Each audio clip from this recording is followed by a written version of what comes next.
So we're here on a beautiful sunny day on the outskirts of Chipping Norton in Oxfordshire at Southcombe Garage with Bradley, our mechanical expert, and we're looking at dispelling some of the myths in servicing and maintaining hybrid and electric vehicles. WIX Filters want technicians to be more comfortable with servicing these hybrid technology cars, and so Bradley here is going to be talking us through some of the interesting differences between a regular petrol or diesel engine car and the hybrid vehicle we're going to be working on today. According to the IMI, only 1% of technicians have been trained to work on hybrid cars. How long have you been here, Bradley? I've been here 4 years. I've worked on all sorts of cars, from hybrids, diesels, petrols, whatever it is, you name it. As technology advances, the technology that these technicians are working on every day is changing.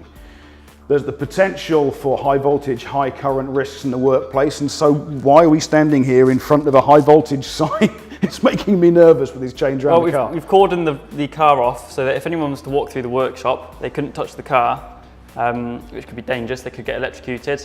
And if you're doing more in-depth work to the engine, you would usually stand on a rubber mat. That would just protect you. Courtesy of Lodge Hill Garage in Abingdon, we've got this beautifully blue 2010 Generation 3 Toyota Prius. Bradley, is this the kind of thing you're working on from day to day? Yeah, we typically work on these Toyota Priuses quite often. We say that these cars are becoming more and more part of your daily life. To illustrate that, how old were you in 2013? Must have been 15. Okay, and how many cars, hybrid and electric, do you think there were registered on the UK roads in 2013? Oh, I don't know, I wouldn't have a clue. Okay, it's 3,500 cars registered on the UK roads in 2013 that were hybrid or electric. And to put that in perspective, how many do you think there are now? 10,000 more. Keep going.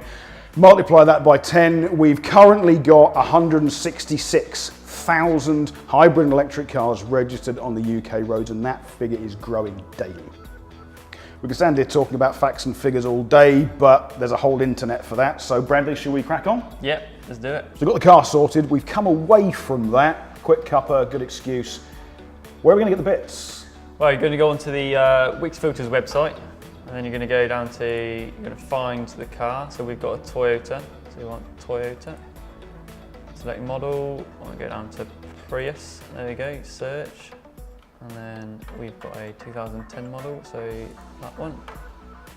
And then you want that air filter, oil filter, and then I'm going to go for I've got a choice of 2 cabin filters, so I'm going to go for the carbon one because it's got microband. So I'm going to phone up on Motor Factors and get those ones.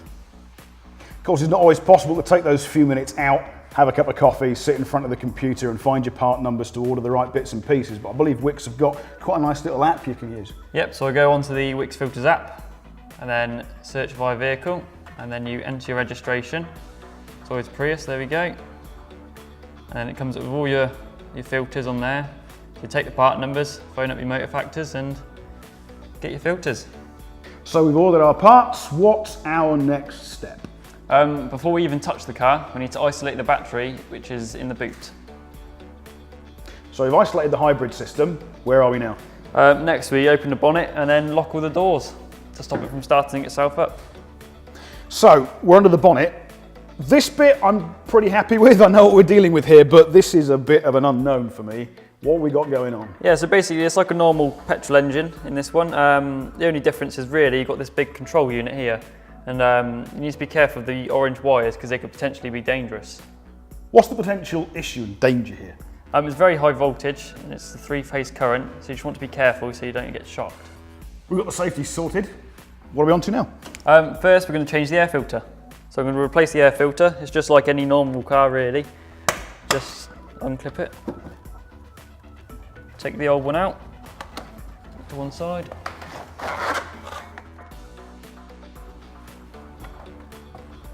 Pop the new one in.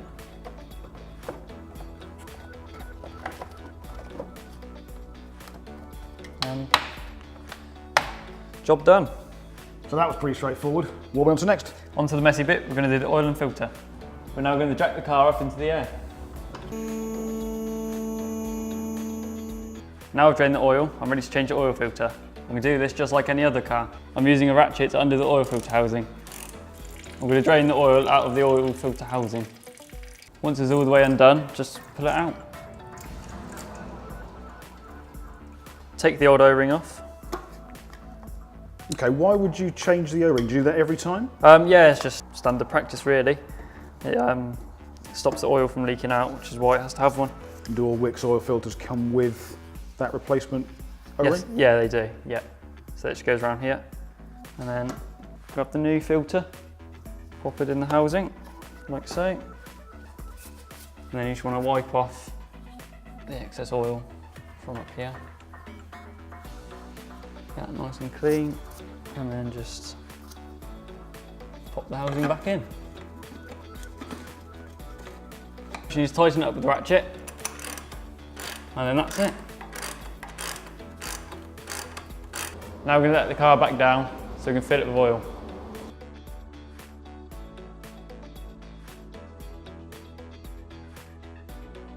So that really is no different to any other car?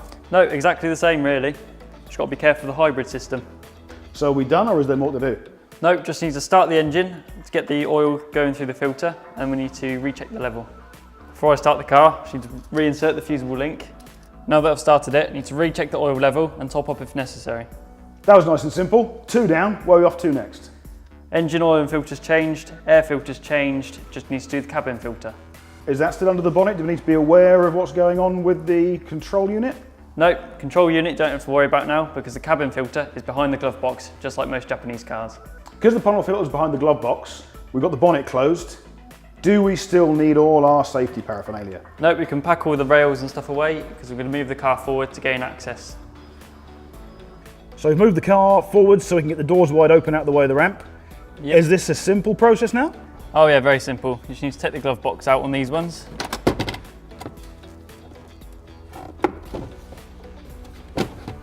Just like that.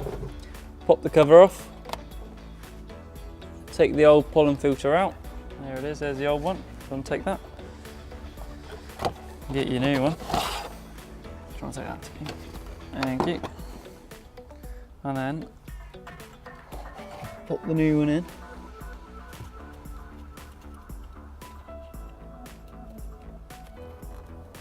Cover back on, and then stick the glove box back on. So it really is just the same as any other car? Yep, very simple. Thanks for taking us through the service. It was quite good to dispel some of the kind of potentially scary myths of working on hybrid cars. Yeah, they're not too bad really, just like a normal car. Obviously you've got the other extra bits. Just need to be wary of the safety aspects, such as you need to make sure you isolate the battery in the boot and have your safety barriers, and then be aware of the orange wires coming from the control unit. You said at the start of the video you're getting more and more of this type of car through the workshop. Why do you think that is? I think a lot of garages tend to shy away from the hybrid technology because they just don't feel comfortable working on them. I mean, I'm only 20, I'm trained, I'm willing to work on them, so I'm well set for the future. So it's important to note that we're working on a Prius today. It's not new technology. The Prius was introduced in 1997. It's been around a long time. This is not new technology.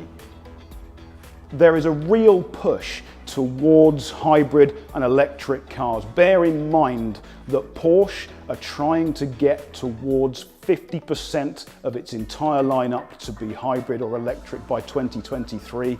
That's not long. Jaguar Land Rover are looking at a complete electrification of their full fleet by 2020. That's only 2 years away. Have you considered the importance of that for your future as a mechanic or a business owner? So with 70% of UK drivers preferring independent garages to main dealers, but yet only 1% of technicians trained and competent to work on hybrid vehicles like this, what can you do? Well, have a look for the Road to Zero strategy, working with the IMI to create training opportunities for people like yourselves. Get yourself online, get registered, get on a hybrid vehicle course and open yourself some doors. Thanks for watching. Hopefully it's been informative as well as educational. Give us a like and a share at the bottom. Think about the future.